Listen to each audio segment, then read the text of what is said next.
Hi, my name is John Markoff, and this is an event for an interview for the Computer History Museum. I'm speaking with Douglas Engelbart, who invented the computer mouse and much of the other technology that goes into today's personal computers. I wanted to begin by asking you about growing up in Oregon. And my memory is that you grew up on a farm. Was it close to Portland? It was very, very small. It was just in a small farm area, and where everybody had other jobs. What did your parents do? Well, my father had developed a radio shop. He was trained as an electrical engineer, so very early radio, he said, I can capitalize on that. So you were growing up outside of an urban area, but yet your father was a technical person. Yeah. That's the best of both worlds. Well, the problem is he died when I was 9, and up until then he's working very long hours in the Depression time to make things hold together. I see. So I didn't get any technology from him. You didn't grow up amongst the tubes or anything? No. No. Okay. How close to Portland was your home? Was it Portland was the big city, or was it? Oh, yeah, we were about 3 or 4 miles outside the city limits. I see. And, Okay. But it was beautiful area, beautiful creek running right through our property, and into 90 acres of untouched fir forest that was our backyard. That's wonderful. And so that creek and that forest were terrific, and it was on a dead-end, curvy road, so it was very quiet and private. And always raining. No, I remember 2 or 3 days of sunshine. And after your father died, your mom stayed you stayed in the same place. You didn't move. Right. Yeah. Did you have any interest in technology while you were growing up, before you left home? Well, I liked to do a lot of things, and I would invent things like, and then I got interested in making a rope, and so I found out that the gunny sacks that our grain came in, or our cow feed came in, was strand by strand, and I could pull the strands out and tie it and make a very, very long string, and then I would double that and twist it up, and then double it again, it would make a rope, and then I would twist that up, and I ended up making a rope about 40 feet long that was strong enough to hold my weight, and I would use that for climbing trees. And you know, different funny boats. And then one day when I was about 13 or 14, I found in an abandoned barn nearby, I found an abandoned car that just intrigued me very much. It had a brass radiator and kerosene parking lights, and it was a 1916 Model T Ford. Oh my God. But that's even older than I am. See. Did you make it? Did it work, or did you make it work again? Yeah, I bought it for $10 and hauled it home, borrowed another horse home, and spent the next year or so taking it all apart and getting it finally working. So it was just... Do you remember roughly how old were you when you did that? Oh, 15. We could drive on our back roads without licenses. But then you had a car to go to school with, too. Well, that was even old in those days. It didn't have it was a year before they started automatically putting on electric starters on cars. So you had to crank start it? Right. And then the headlights worked off the magneto. So the faster the engine ran, the brighter the lights would get. See? And it was just a beautiful little old car. And that, anyway. You went to Corvallis, the Oregon State University, to college? Yeah.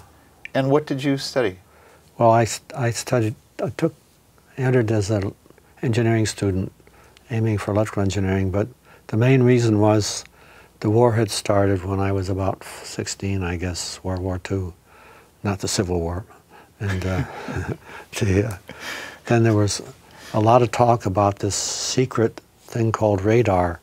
And the Navy had a program, they would train people to maintain that. So it sounded so dramatic that you came into the classroom and they locked all the doors. Then they took the textbooks out of the lock, and then you had your class, and then you put them all back in the vault and locked it up before they let you out of the classroom. And that just sounded so much. So that's why I started saying, well, I think I'll take electrical engineering, because that'd be a... Do you think there was any connection between your dad's profession and your interest 10 years later in study? Was there a link at all? Or if there any, it would have been a negative one, because when I was 10 or 11, I remember noticing the textbooks he'd studied in and looking at them and saying, oh, gosh, you don't like too much for me. So, but it was that the secrecy of radar and the fact that I probably was going to get drafted. So I did get drafted, and then I had that training, so I got into that Navy training program. How many years did you go to school before you were drafted? Did you? Just exactly 2. Ah. I see. So then you were drafted and you were sent off to operate radar systems in the Pacific. Well, I had a year's training first, all the basic training and all the kinds of equipment and the maintenance you had, and then you get to be a certified electronic technician. Okay.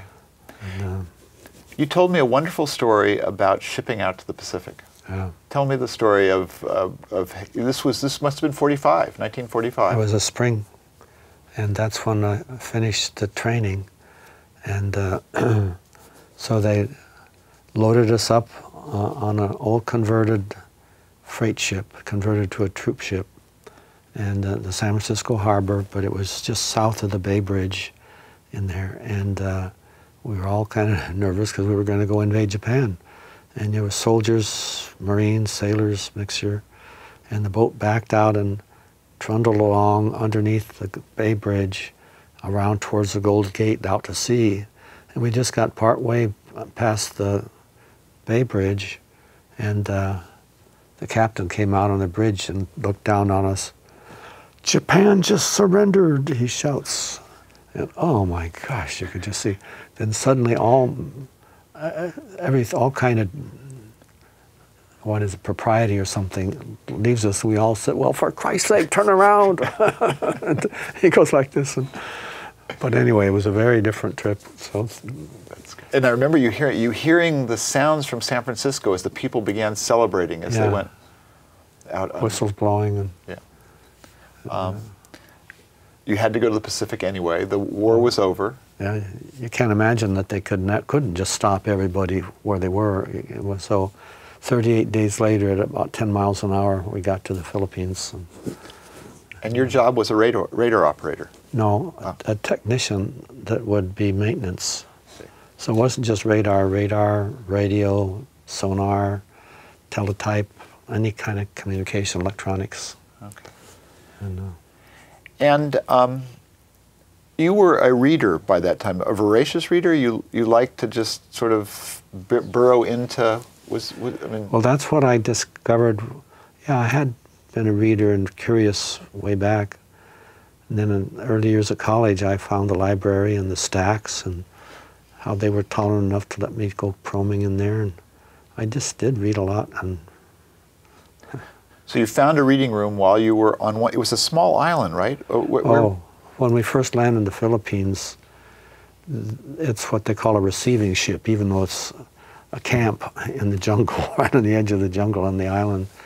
And they dump the shipload of people there, and then you get assigned to different places and traveled from there in small groups to different assignments. So that's one it was right on the edge of the jungle, and interesting, but I discovered that native Philippine hut on stilts, thatch roof and everything, that had a sign on it that said Red Cross Library.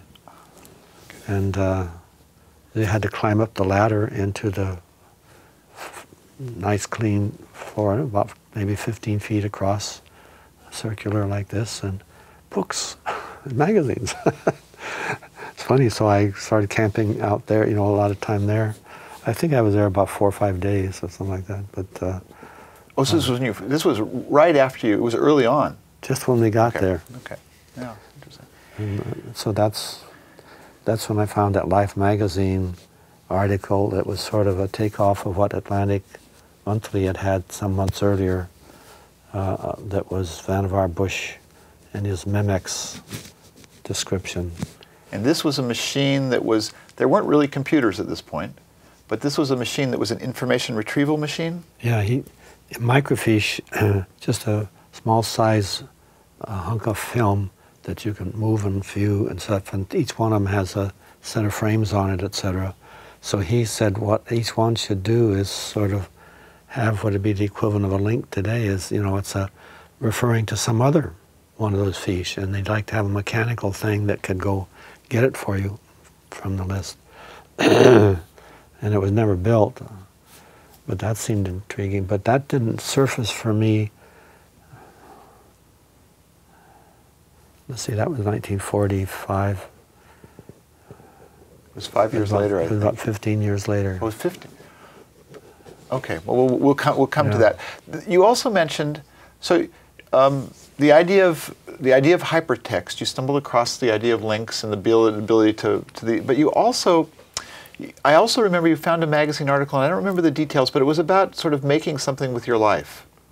How to make the most of your life. Yes. What was that article? That was a book. A book. Tell me a little. I mean, but it had an impression on you. Oh yeah, I'd never heard about, you know, trying to talk about how you can plan and etc. And you know, just totally there was no professional discussions that I heard at all among my neighbors or anybody about planning careers, etc. And especially during the Depression, when jobs were scarce, most people were just happy to have a steady job. See? And so I didn't have any great thinking about that. But I found this book in the library where I was stationed in Manila for the year.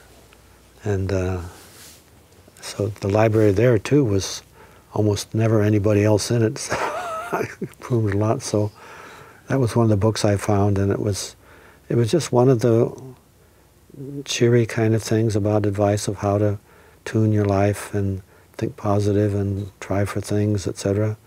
But it somehow impressed me so much that it led me astray. I stole the book when I left.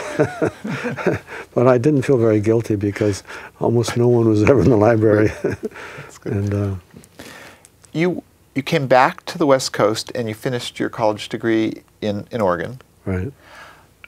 But now, when you went to Berkeley, oh, that's right. Before you went to Berkeley, you came to California? Yeah, I just happened to take a job offer down here in the San Francisco area at the Ames Aeronautical Laboratory.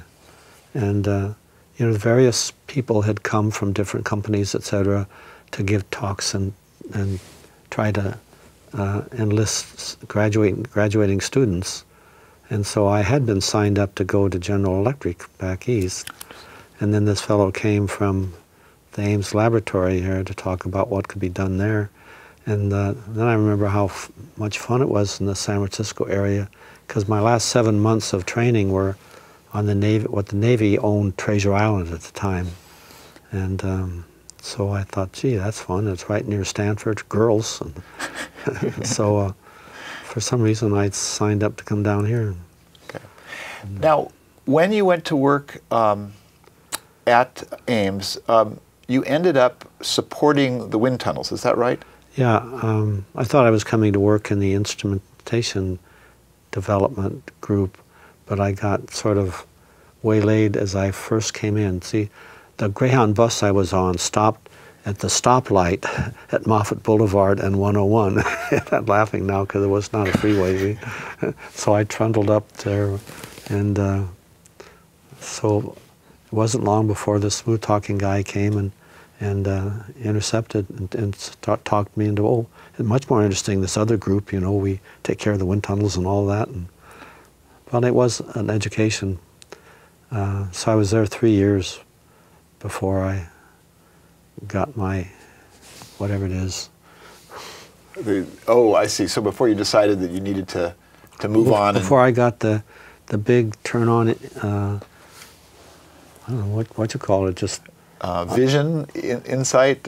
Well, the sequence of them. First, soon after I got engaged, I suddenly realized I didn't have any goals professionally. Here were all these interesting goals about getting married and a family. And so the day I realized that was the Monday after I got engaged, driving to work. Oh, I better get goals at work. And for some reason, what flashed in my head that just changed my life forever was, oh, goal. Hey, that's interesting. I've never thought about having a real goal professionally. And that's how naive country boy. And so another naive country boyish thing that what came up, and I said, oh, that sounds good. Let's grab that as a goal. And the goal, I just was welded in my mind because it says, hey, why don't I pick a goal that'll maximize the benefits my career will have to mankind? Just a 25-year-old country boy, I don't know where it came from, but it was just so clear. And you were still at Ames at this point? Yeah. Okay. So you were driving to work, and were you weren't living in Atherton by that time. Where did you live at? Oh, I was renting a room in Los Altos. Okay. You were engaged, but you guys weren't married yet. Oh, I've been engaged for 2 days. Okay. I want to go backwards for a second because there's something I wanted to ask you about in terms of the way your thinking evolved. You told me about your experience in the wind tunnel, or seeing how they develop stuff in the wind tunnel, and you basically came in contact with the idea of scaling. And there was a word you used that was used in terms, and I've forgotten the word, about they were interested in scaling down. Oh, they were interested in scaling up. And there was a word that described that, an engineering term. Do you remember? Well, the dimensional analysis, they call it, in scaling. And then there's some, you can put together different factors, you know, how many feet per second you go and how many seconds for this or that. And if you juggle them so that this array of terms, all the dimensions cancel out, they call it dimensionless number. And it just turns out in a funny way that if any other thing you make has the same, you know, if that dimensionless number changes, that's what's going to give you in that scaling. Okay. But it just came into my mind of, hey, you can test this little piece of a airfoil in a wind tunnel and translate that accurately to what it mean in a big wind tunnel, which just changes. So yeah. Okay, I'll come back to that, but I realized I interrupted you because you had a series of insights. One was that you needed a goal, but there was another one. Yeah, the goal about, hey, how can you maximize the benefit your career will have to mankind? Which, you know, how did this? That's just a real sign of how naive country boyish things I've never quite gotten over. But oh well, what are some of the really big challenges mankind has that if you can really help that, you've really contributed? And this got me into starting looking at the library and things about big, tough, complex goals and such. You know, like, hey, the malaria problems in some tropical areas where you've got whole places where everybody's so beat down by having malaria all the time. Oh, you could drain the swamps. Oh yes, but how do you get the money to do that? How do you coordinate it? Well, then if you drain the swamps, I realized one day that they stop being sick all the time. Well, the population will probably grow faster and exceed the sustenance capability of the land. And, you know, it's just not simple. And that's what just dawned on me one Saturday. All these problems are very big. Oh, and they have to be dealt with collectively. And we're not getting smarter collectively enough to handle these big things. Oh, oh, maybe, oh, and then suddenly the idea of a computer and the electronics that I'd learned with radar and sonar of screens, how electronics can make things draw on the screen, and in fact how the electronics on a radar can respond to the user, the operator. Oh, well, if a computer, all I knew about it is they can punch cards or print on paper, well then certainly I just knew instinctively you can make electronics that would put anything you want on a screen. And if they can read punch cards, they can certainly read what a human does. And it just, I just knew instinctively that you could make it so you could interact with one, and somehow that just came to a picture of, boy, that's what I could go after. And did you frame it with the idea of augmentation at that point? No, it took years to. So the idea was there, but to actually get the structure. Well, it was going to augment. It was going to be able to do things, and like, in the same computer complex, you could tie a number of these workstations together, and you could collaborate. And oh boy, let's just go. And then I realized it would be handy to have some research talents or training, and I should go to graduate school. Yeah. And the Berkeley had a research project that they were building an experimental computer.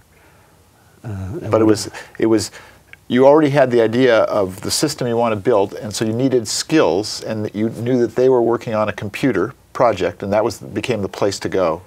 Yeah, that plus how do you do research? The whole thing about equipping yourself to be able to be qualified to do the kind of research. You tell me about meeting Ballard. She was a girl that. But I remember you told me at one point that when you were at Ames, a lot of times you would just go over and hang out at the library at Stanford. You weren't a real social guy. Probably the stacks at Stanford libraries were not the best place to meet young women. Yeah, well, I was kind of thinking I'd like to meet women. I'd had an interest in soaring planes. So I started going with a group and meeting with them that were learning how to do that.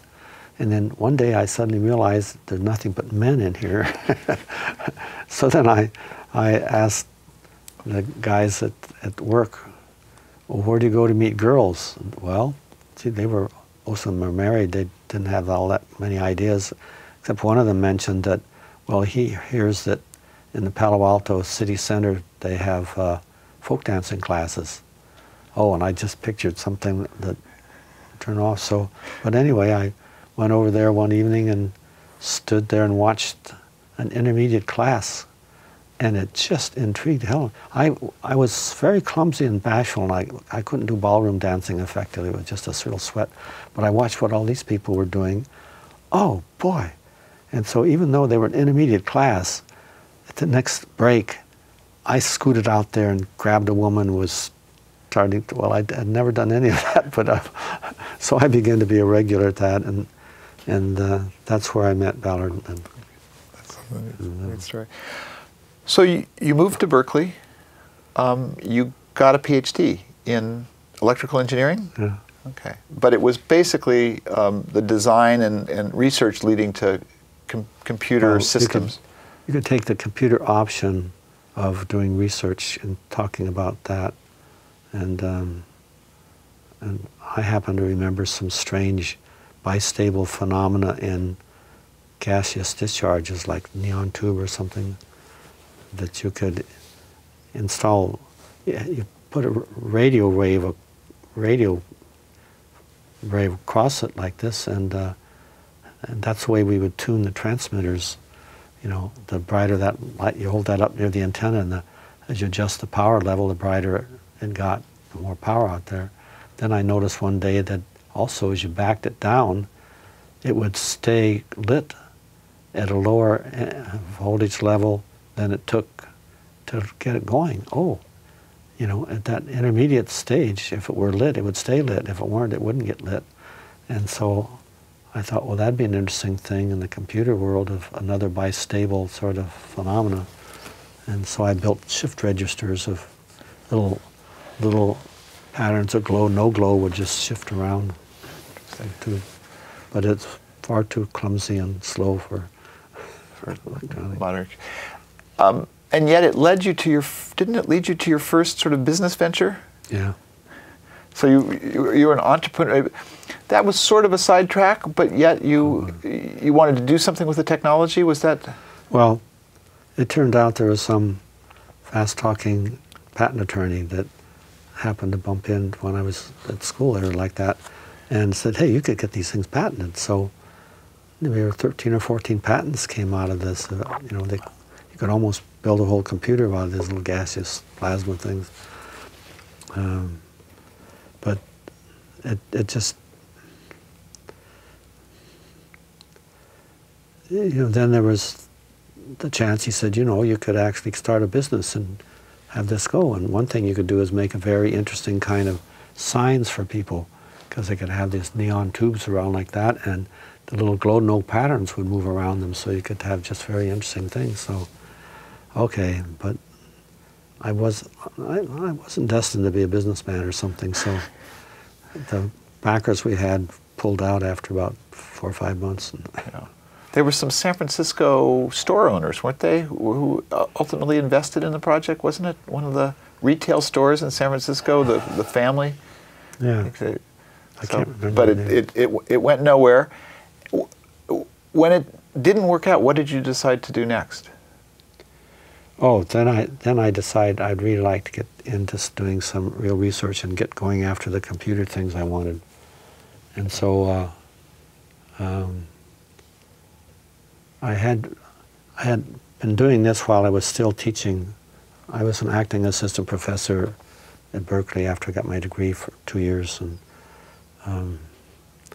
so something that happened in that environment too was very telling, because Ballard and I continued folk dancing, and we're getting acquainted with university people. And one time there was a party one Saturday that one of the guys, friends of ours, he was an associate professor in economics or something, but just very nice people. So after the party, I was helping him clean up, and he happened to say, well, what's your special interest, Doug? You know, because if you're in that university position, this is what you have to be doing. And I started telling him, and he slowed down his work and finally looked at me and says, well, you are aware, aren't you, of how promotion is handled in universities? Naive country kid shines through again and says, well, no, not really.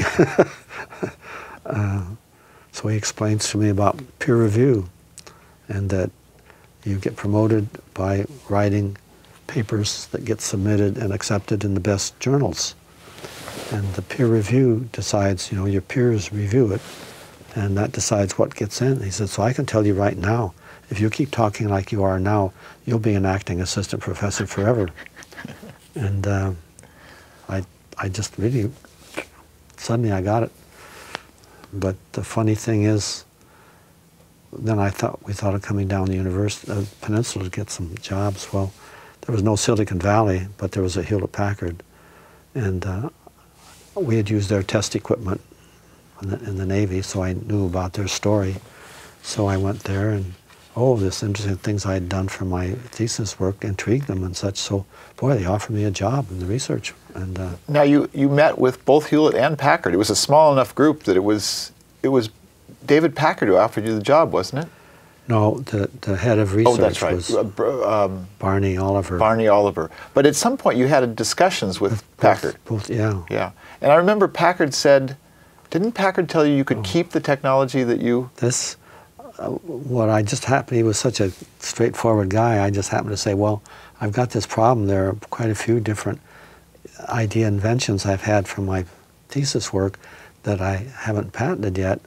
But I know when I go to work for you, I've got to sign over all the patents. So what do I do about that?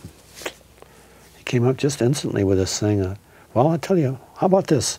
For the first 6 months, everything you can write disclosures on will be yours, no matter whether you thought of them in our place or before. After 6 months, they'll be ours, whether you thought about them before or after. And that just impressed me so much, of just the honest, straightforward kind of way to do it. Just never forgot that. And, so they offered you a job. Yeah. And you didn't take it. Yeah. Tell me what happened. Well, I was driving home then, all excited, and by the time I got up here by Redwood City or something, I thought, oh, wait a minute. And I stopped and called Barney Oliver up, and I said, I forgot to check on something, that I'm totally committed to working with computers, and so I'm assuming you guys will get to be working with them soon, so I just wanted to check on that, as though it's just maybe a check. And he said, "Oh, sorry, Doug, not a chance." And so I said, "Okay, I guess that closes off our deal." Yeah. And, what was the next step? So you were still just looking. for the hell of it, I tried Stanford and wrote them a letter telling how I knew how to conduct laboratories and classes in basic digital technique and learning and such. And the Dean of Engineering, who was a very good guy and such, wrote back a letter saying, "Well, thank you for your interest in Stanford, but I must say we're a very small university and we have to specialize in highly academic topics, etc., for our research world. And since computers are only a service activity, we don't contemplate ever having computer classes, design classes, or whatever." And do you remember if that was Terman or Linville? Do either of those names ring a bell? oh, sure. They both ring a bell, but it wasn't. Either of them. Okay. So Stanford wasn't going to be a computer research organization anytime soon. Either, yeah, like Berkeley. So where did you turn next? Then I went to Stanford Research Institute, which later changed its name to SRI International. And they had the job at that time of actually developing a computer for the Bank of America's use. And but it was, so that sounded promising, but again, this time I happened to, the first one I talked to at SRI was somebody who'd left Berkeley before I had by a couple of years, and he'd never found out what my driving interest was. And so he asked me, "Well, I guess I've never found out." And I started telling him, and he started looking shocked, and he says, "Have you talked to anybody else?" "No, you're the first one." "Well, I'd advise you don't. Just tell them about your patents and your research, and don't talk about that computer stuff, because that'll turn people off. Yeah. And then you can get hired. You could be here and have a chance sometime to get the support." Yeah. So they did offer you a job, and it was with which group? It wasn't with a group. It was just plunking in a laboratory, sort of like, then you scout around to see who would be interesting, who would be interested and interesting. And so they weren't interested in building the computer for the Bank of America. Didn't really appeal to me, but then I met Hugh Crane and his magnetic logic things. So this was a group funded by the Pentagon. They were hopeful about the development of magnetic logic technology for whatever reason, military reasons. I'm not sure who funded them, because this was considerably before that what's now the Information Processing Techniques Office got established in ARPA. And but these could be the building blocks. These could have been the building blocks for computers of the future. That was one of the ideas, possibly. Yeah. Okay. Yeah.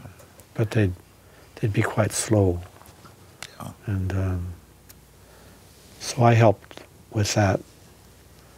And you developed some innovative magnetic devices, right? At this group, switches or. Well, the first thing they're having were just shift registers. You could shift bits down a long chain, a whole pattern. And they were multi-aperture devices, a large toroid with small holes, a bump around it, a small hole in the case goes around. Yeah. And it turned out that you could put current through there, it would lock out the magnetism that would go around, and that if you pulsed that hard when the rest of it collapsed, that would make enough of a signal to transmit it to the next one, a thing of this sort. And it was while you were working with this group that you went to Philadelphia to a meeting of the International Circuits Conference. You traveled with Hugh Crane. This must have been 1960 perhaps, to give a paper about the idea of, I think it was called similitude, and it was about scaling. It was, you were putting some ideas together, ideas that you'd had. Well, when I was going around doing I came to SRI in 1957, and So always kind of hoping there'd be a chance to get into something with more active computer thing.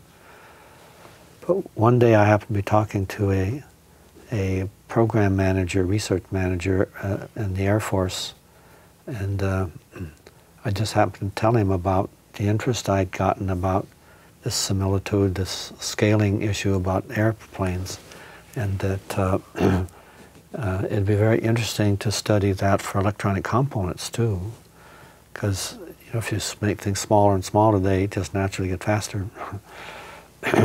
So I got a grant to do that.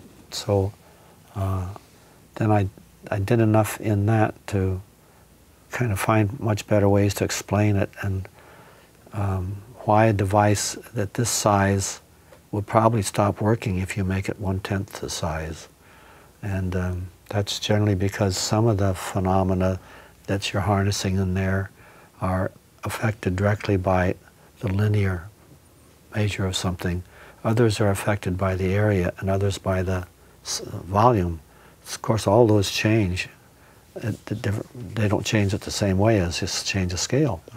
And so phenomena that work together at this size would stop being able to latch together this thing, but new phenomena could be found. And so I just thought, oh, that's terrific, because the knowing that the speed increases as well as the density of the things go like that. So, boy, I just said that's extremely important for the computer world, because if we're talking about things I'm hoping for, it's got to be able to get faster and more powerful computers. So you'd proved to yourself that there was going to be enough computing power to build the kind of machine that you wanted to build. It just seemed inevitable. Yeah. I know. So you'd stumbled across the thing that would become known in 1965 or much later, but you stumbled across Moore's law, or the scaling process. Well, yeah, not the law about how much it's going to change, but the underlying phenomenon that would be codified by the industry. So who at SRI sort of did you bump into who let you begin to work on building a machine to augment human intelligence? Where, was it outside or was it inside SRI that you got the original support? Oh, outside. Okay. But Charlie Rosen was sympathetic to your ideas, wasn't he? I mean, he was helpful, I think. I remember that. Yeah. In terms of funding or... Well, just encouragement. Yeah. He couldn't give me any funds or something. Yeah. It was it the Air Force first who was your first funder? Yeah. It was called the Air Force Office of Scientific Research, just a sort of one-man, four-person office. And it just happened that he was a wild-eyed enough character that he thought, well, I just said, I want to write a study about what's the chances of and what's the payoff potential for interactive use of computers. And so he gave me some money to do this study, enough so I could just start sitting down and working. And no computer, though. You were working entirely with ideas. Oh, there weren't computers available. Yeah. It's anytime. Anyway, so I was just stubborn enough that that's what I'm going to do. And even when that kind of money didn't quite reach what it would take to support me full time, the Institute had what they call the internal R&D, where they would use overhead money to sponsor something that would hope to develop into a funded program. And so I kept plugging away. And you wrote some papers. Yeah, and I wrote one about scaling before that on that other one. Right. So I ended up with this one sizable report after about a year and a half or more. So in the fall of 1962, there was a quite large report called Augmenting Human Intellect, a Conceptual Framework. And just hundreds and hundreds of hours of painful trying to carrying it through and such. But out of that came a real difference from the people whose terminology was oriented about automating our jobs, computer automating. And I said, well, gee, it's more than that. It can change the way you work and think. And so I pulled up this term augmentation, and realizing how much else changes besides the artifacts we bring in. And I try to explain to people, well, do you think that elevators just automated everybody's ability to get up to the top floor, 7th or 8th floor, and that was all? You know, look what happened. Buildings went way up, and then air conditioning had to change, and population density or office business density, well, that changes, you know, the commuting in and out had to change. Well, just huge amount of changes. And the ideas were there. Who gave you the money to actually begin to implement them with a computer? But first, a guy who's now an historic figure, he was a engineering-oriented guy from the MIT area, and MIT and Harvard, and he'd written a book called Man-Computer Symbiosis, a paper. Mm-hmm. And so he was trying, ARPA brought him down to help set up the first Information Processing Techniques office. So he set that up, and I was right there with proposals. So he This was JCR Licklider. Right. Yeah. And that allowed you to acquire an early small CDC machine? Was that your first? No, there were a sequence of different machines, but that one had a very small one. But it turned out that,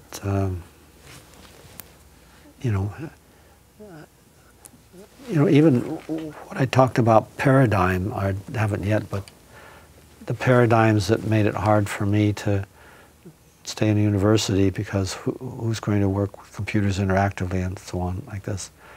So the paradigm thing was just so prevalent and really impeded me immensely for decades. Did you know it at that time that you needed to break out of paradigms to begin thinking of new ideas? So that was part of the research struggle right from the start. Yeah, when doing that long study about augmenting human intellect, this came out quite clearly. And I found a book that would describe the name of it, what paradigms were, etc. I can't remember the authors, I'm sorry. Yeah. It was very important. And this wasn't the structure of scientific revolutions. That came later, didn't it? That hadn't been written by when you were... So anyway, the paradigms, it's sort of like this paper about augmenting the human intellect just seems so outlandish or out of this world to the administrators at SRI that when the first money came to me to do that, they politely told me that they'd promote me to be a senior research engineer and sit off and write more things like this, and they'd put John in charge of the project because he was a computer programmer and knew how to do things like that. John was one of the first people who worked for you, or who was? No, I was moved aside, and if I ever tried to talk to them, I would get scolded. Leave them alone. John knows what he's doing. And it was just a parody on. So how did you get out of that? Well, that went, and Licklider came to visit. I was so naive I didn't think of complaining to him or something about what happened. And I, for years, I still am too naive about the politics of all sorts of organizational environments. And did Licklider introduce Taylor to you, or did Taylor find his way to you in... I found Taylor. He was working for NASA. That's right. And then told him about ARPA and Licklider, and so then he went over there later. But anyway, when Lick found out, he sort of closed down that that project, and it wasn't until another time. It was too small a computer, and we had to, it was be like the client that would work with a time-sharing computer, which was under development down in Southern California. Right. But this was, that was where you started the online system. You were doing the original development down in, the programming was being done down in Southern California because that's where the computer was. Well, we could program remotely and something like that, but that thing just, that computer was never was always crashing. So that one didn't work. And then we got another one that was big enough to start doing it, and that's the one where we put the display on it, and I got the money to do a research project on trying to test the different kind of display selection devices. And that's when I came up with the idea of the mouse, which got added into the other devices we were testing. Okay, and this was 63, 64? Yeah, late 62 and 63. Yeah. So it was, what drove you to the mouse was how to interact with the display. Yeah, it was just, well, we were getting these different devices, and then I happened to remember sketching up some ideas like that was the first mouse, and Bill English was setting up the engineering for this, and we had to make our own computer display. You couldn't buy them, and I think it cost us $90,000 in 1963 money. Did the technology come from the radar world? Where did you get the components to build it? Well, people had been talking about doing that, so we just had to build it from scratch. Yeah. And the way it was is it would move the cursor, move the beam, and write the characters. I see. That there wasn't nearly enough storage capacity to have pixel. So you built, and you had, at that point, were you developing your own character generators as well? Yeah. That was the architecture? The writing of that. So that took a hunk of electronics. It was about a table this size and about 6 feet by 4 feet, or 3 feet by 4 feet, full of electronics that was a display driver. And so then the computer display, it looked pretty good. And I've seen the pictures, it wasn't square. Your first display, I believe, was wasn't it a round screen? Oh, sure. Yeah, because there weren't square screens. Right. Yeah. You told me once But anyway, that's what we then had available to use. Hang on a second, guys. One second. Oh, Doug, you were playing with the microphone, I guess? Oh. Is it? Just be careful of the top. Yeah, just be careful. It was thumping into the audio, so. Oh. Okay. Should we start again? Yeah, you can Is start this with too much detail? No, this is great. Oh. This is. I want to get all the detail I can, so don't worry. You told me once about the sort of the thought process that led you directly to the mouse. You were at a meeting, and I think you said you were a little bored, and so you were just sort of daydreaming? That's a second stage. The first stage was years before when I was a senior in college, and I took the power option instead of the electronic option because I'd had a lot of electronics in the Navy. Yeah. And so we were doing these tests on big, heavy generators and everything like this, and then you have to plot the data, and then there's some point in there in which the data plot makes a closed loop, and you have to figure out what the area under is. So there's a device that you get that's a planks down solid, and it's an elbow-like thing with a pointer at the end, and a little round sharp edge wheel out that, another one at the elbow. And when you go around this thing, the change in how much those wheels turn, you can use those to calculate what the area of no matter what the shape was. Right. And I asked the instructor, well, how does that work? He said, well, all I know is that those wheels like that, if you had axis like that, they'll only roll along this direction. No matter what you do like this, they'll only roll as far as you went in that direction. And so it was during some kind of a conference in which I was bored that I thought of that and put my little notebook and said, oh, you know, if you put two of them together like this, one would be telling you how far this way and the other this way. And That's all. To capture the movement of the XY axis. So Yeah. you just compress that into a box, basically, and that's the computer mouse. Right. That's great. So Bill, I told him to sketch that for him, and he built the first one. You went to the machine shop, and they built a wooden box. Oh no, this was Even before?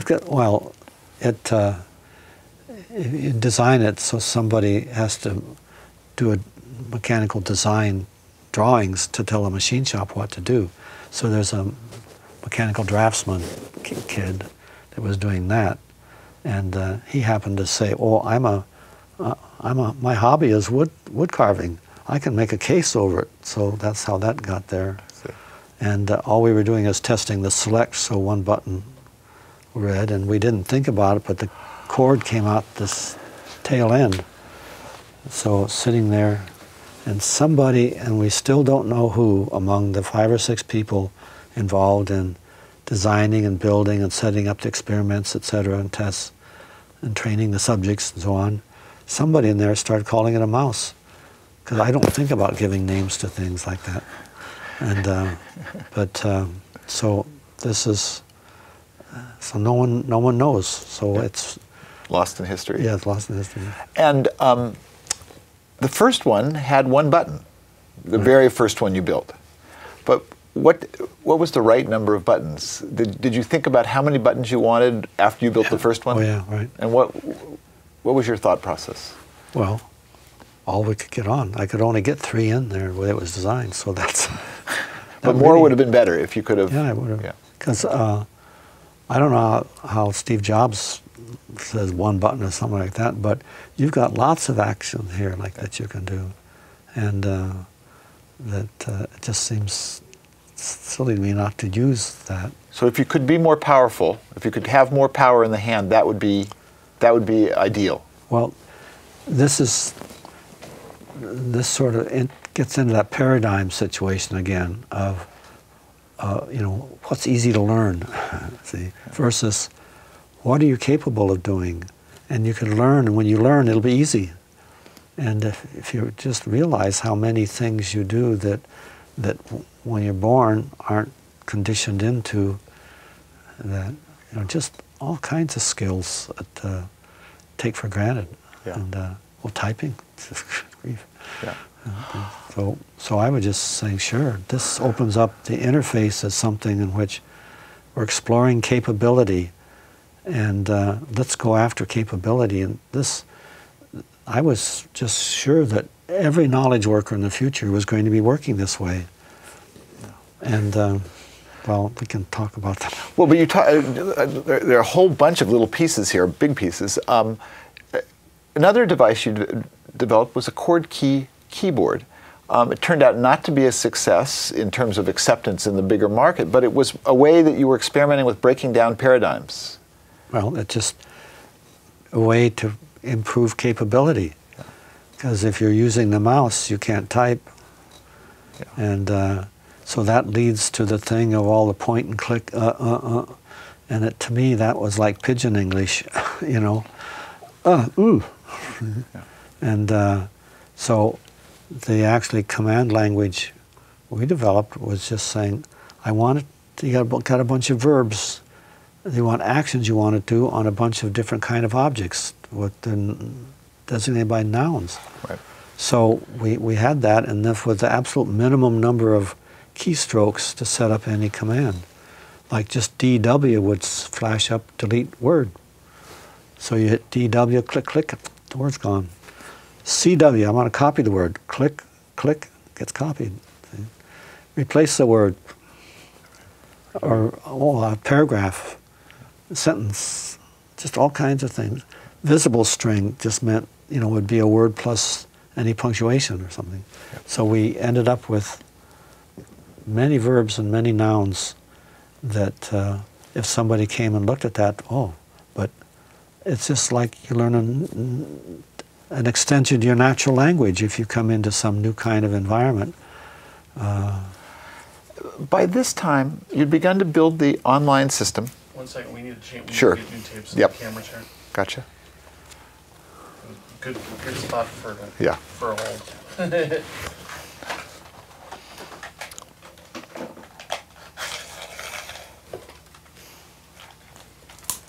But the paradigm issue is really huge. Somebody, let's see.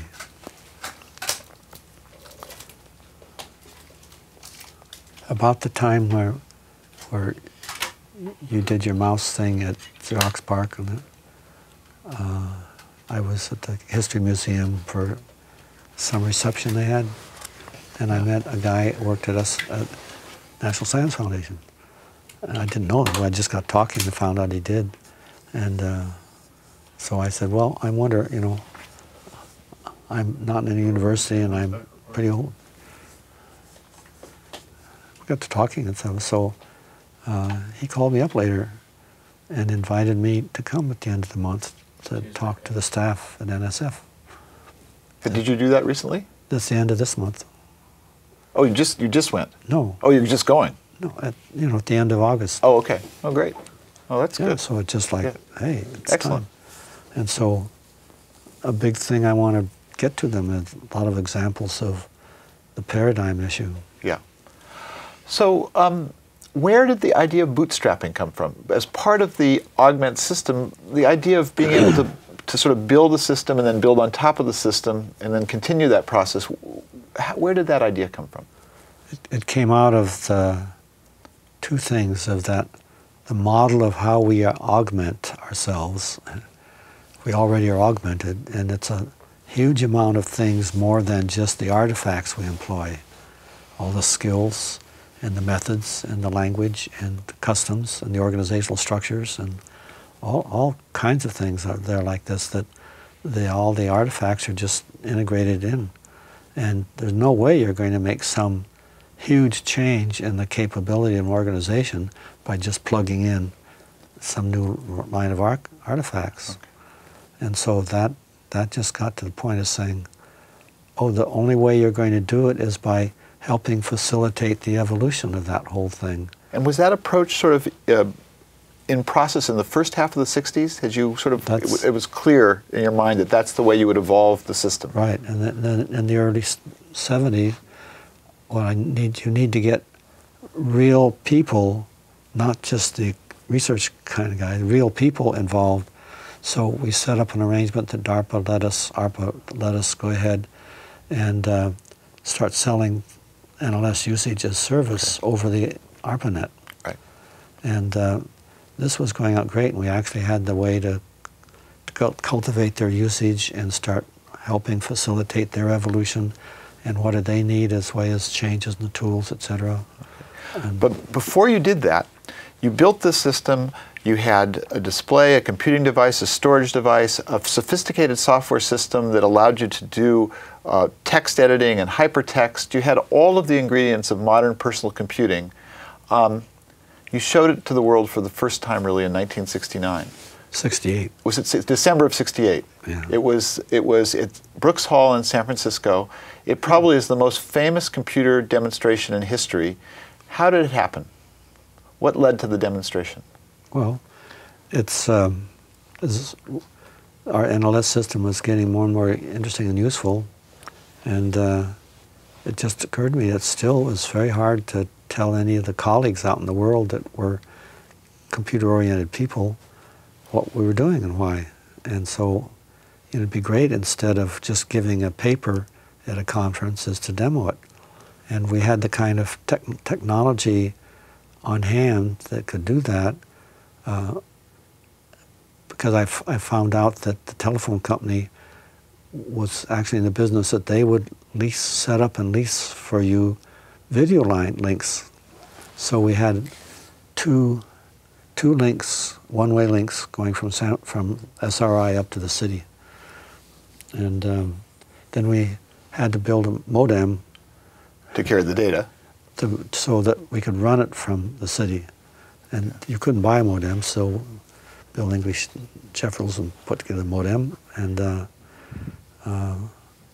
then Bill English had happened to have been very active, he and his wife, in amateur theater, and so he knew how you had to direct and run things, and so he not only arranged for the communication up there and all of this, but then he built a platform about this high that was covered with canvas, where he sat there with the two feeds from coming up like this, but also then the feed that would go up to the projector. And that projector was this remarkable device. I mean, the screen was huge. By the only way they could make screens in those days of that size was with film, but you were doing video projection. Well, we just happened to stumble some months before that, because we never could have done it without that. It's something I think was called an Ida-4. Ida-4 projector. Right, and the phenomena by which it modified the light. It sort of had a mirror that was coated, a mirror surface was thin film of mercury, and it was in a vacuum, and the electron beam could go there like this, and it turns out that the charge density on the surface of the mercury would deform it a little bit like this, and that was all it took to bend the light as it come down, and it would then go through a grating so that which was bent would be darker at that point, something like this. But it was just a magic thing. It was something about 6 foot high and 3 by 2 feet or something like this on wheels. With an arc light as its light source, right? A really bright light source. Yeah. Yeah. So you sat up on stage. Right. You had the keyboard, the chord key set, and the mouse key set, and it was all on a kind of a molded thing fit on the chair with swivel. That it turned out that Herman Miller Furniture Company, that the designer there had gotten really interested in what we did, so they built those chairs for us. You know, I talked to them about it about 2 months ago. They're still very proud of the fact that they helped you. Oh, really? Yes, and they have pictures. I should send you the picture. I have a picture of you consulting with a Herman Miller person about the design that they still have in their archives. Oh, that's terrific. I'll send it to you, but anyway. Oh yeah, that was really something. So anyway, then Bill English also had an audio line going back down to the peninsula, and then he'd be telling people. I wrote the script for it all, and then it included people from the lab tying in and doing things. And Bill was. Then we had volunteer people with. We borrowed the video cameras that generated the displays for our people. Anyway, we had a very great fix-up, but so it was just so much leveraged, temporary put-together things that it could have crumbled during the time. You had an audience of about 1,000. I don't know literally how many. Some of the best computer scientists in the country.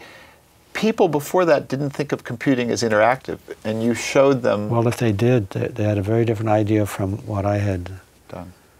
And this is really the first public demonstration of the kind of interactive computing that we all take for granted now. Yeah, and more that we're doing things there that just totally got cut away because they didn't fit paradigms. Yeah. You know, well, we had hyperlinks going, but hyperlinks all kinds of between everything and everything. You could link to anything. Yeah. And the hyperlinks and also all kind of optional viewing. So one thing is I'd view and I'd clip paragraphs, so I only showed the first 3 lines, for instance. And so in the next line would be the big, long, ugly link kind of thing. You wouldn't see that, but if you said jump to link, the system would go looking downstream for the link and take it. So that's how we changed. Almost every scene was just jumping on links around inside that, and with different views. And we had graphics working at the time. You know, can make that map, for instance, of, you know, how I'm going to get home this evening, doing all the shopping for my wife. And so. What do you remember about the audience reaction when you finished your demonstration?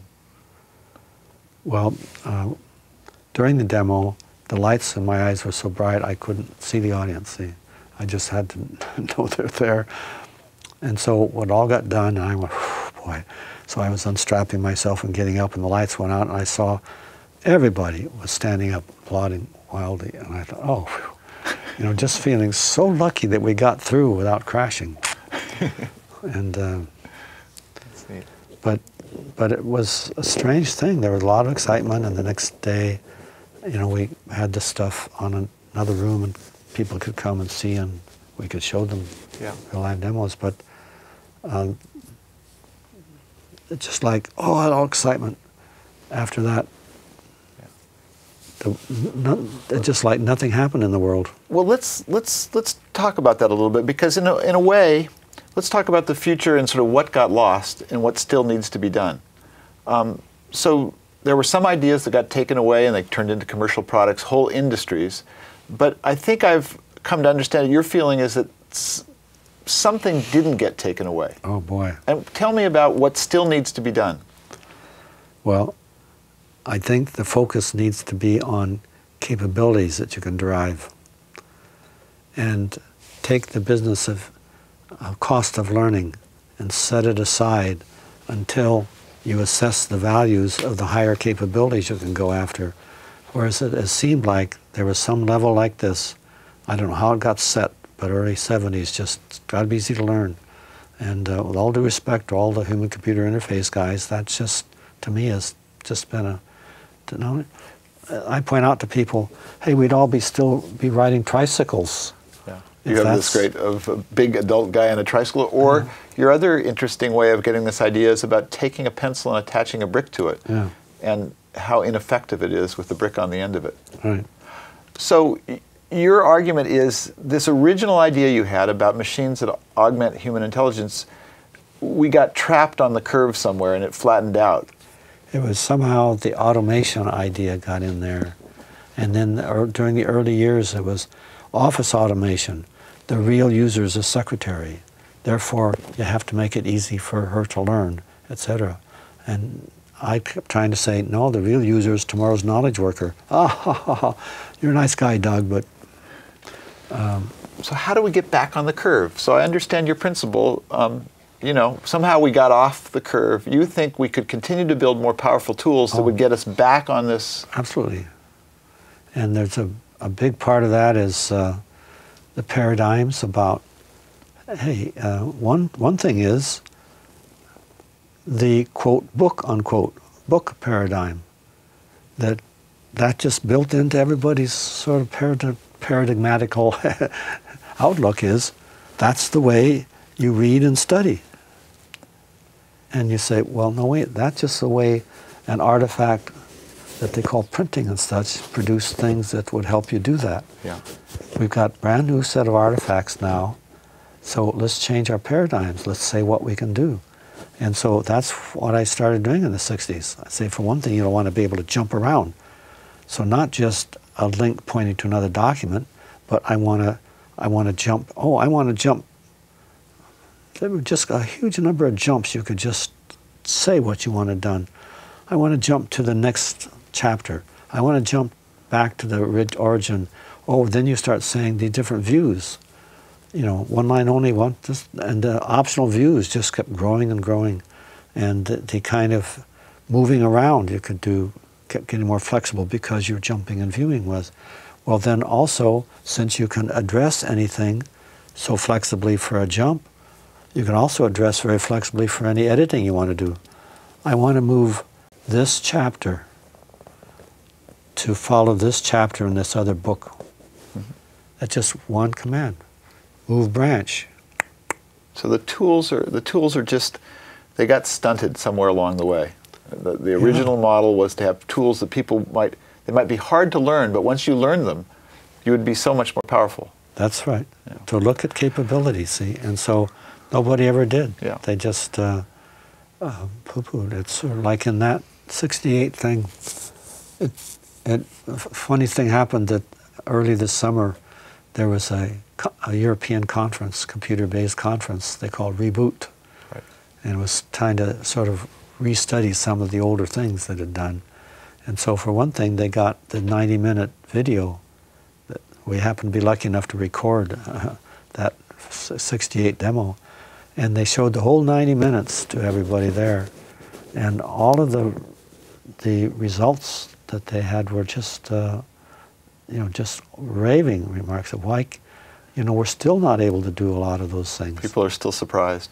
Well, one of the things I didn't want to end without noting and asking you what your memories are. You know, today's internet started with the ARPANET, and the ARPANET started with 2 nodes. And one of them was in Southern California, and the other one was at Menlo Park in the Augment project. So I think that's important, but what I think nobody knows is that, you know, the modern internet is built on these things called requests for proposals, the standards effort. And if you go back and you read RFP number 1, the original ARPANET was built to make the use of NLS, the online system that you designed, remote use of it possible. So your NLS system was, I think, the first killer app. It was supposed to be the first killer app for the ARPANET, which became the internet. And do you remember that discussion? What led to them wanting to use NLS in that way? Or was it the idea to make it more... I don't think it was quite that direct. It was, at the event, it was a meeting of all the principal investigators ARPA had in the computer domain. I think it was the University of Michigan, I think.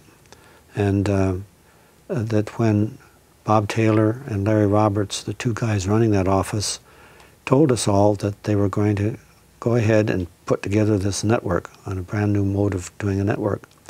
And boy, I just right away thinking about the excitement about the collaboration you could do like this. But all they were talking about is sharing resources. If I have special data, you can get access to it. If you have special computer processes, I can send stuff there to get it done. Actually, and for me, I looked, hey, this is great. But there was an interaction that went on then. The 2 guys sitting next to me, you know, big shots and little small egos, of course. But, you know, so one of them turned to the other and says, well, what do you have on your computer that I could use? You know, you know, the other guy, you know, just as quick-witted, so, well, don't you read my reports? And this guy gets them, and he gets back with a killer, well, do you send them to me? Knowing that guy has no idea where his reports go. And they both realize that's never going to get any place, so they turn together to talk to Taylor and Roberts to say, well, how are we going to know what's on everybody else's computer? And it just appeared right then that that hadn't really been thought through. Well, I've been sitting there thinking, hey, that provides a tremendous way for communication and a whole thing. And so I volunteered to start a network information center there on Servit. And that's sort of why they put me, Mike Rader, on early. And so that worked and ran for quite a few years. And as it turned out, a couple decades later, it changed the world. This has been good. Thank you for the stories. Oh, but I know we could go on for the rest of the day. Yeah, right. There are a lot of them, but thanks. Yeah, it was good.